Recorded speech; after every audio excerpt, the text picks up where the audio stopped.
It's always a good idea to follow the rules, especially when it comes to writing design or presentation code for your HTML documents. This video will show you how to make sure your CSS and CSS3 code is properly written and how to fix it when it isn't. There's a free website that will quickly validate your CSS code and either pass it or fail it. And if it fails it, you'll be given tips on where the problem lies and what needs to be fixed. Now, validation basically looks for errors and non-standard coding.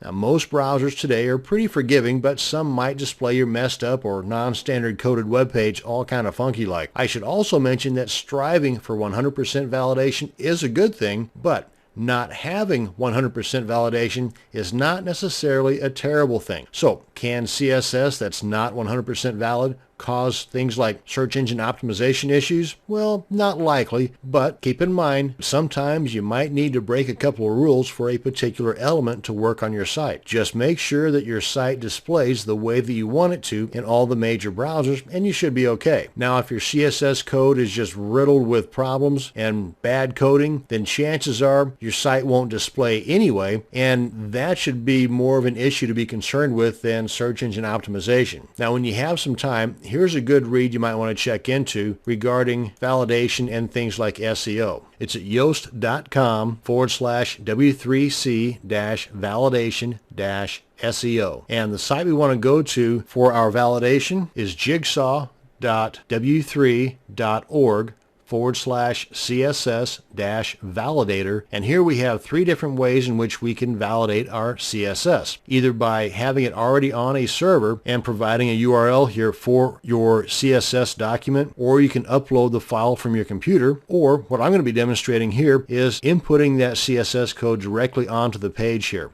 Now, of the three, the most accurate is this one here, the first one. But let's go here, and just for demonstration purposes, let me go ahead and provide a CSS code just to demonstrate what the error will look like. And where I've made the intentional mistake at is right here on the color. I added a D there, when in fact it should be A for the alpha channel.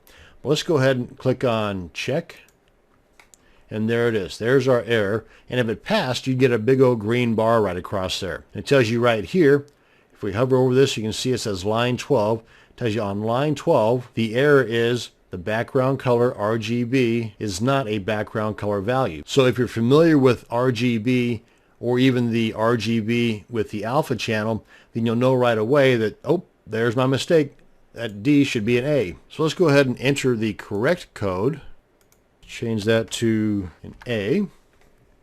And one thing I want to point out here is that right here, this is kind of incorrect as well. There should be a semicolon at the end of the word none, but there isn't. So let me show you what's going to happen with that. Click on check.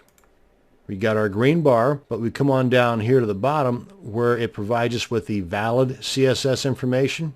You see here it's automatically added that semicolon for us. So what I suggest you do is just get in the habit, if you're going to use this validator, go ahead and enter your code up there, and even if it does pass, come on down here and grab all of this code that's down here, copy this, paste it on your CSS document, overwriting the existing, just to make sure that all of it is perfect as this is displayed down here. And that's just how simple and fast it is to check your CSS for proper validation and fix any errors that are found. Thanks for watching, and you have a great day.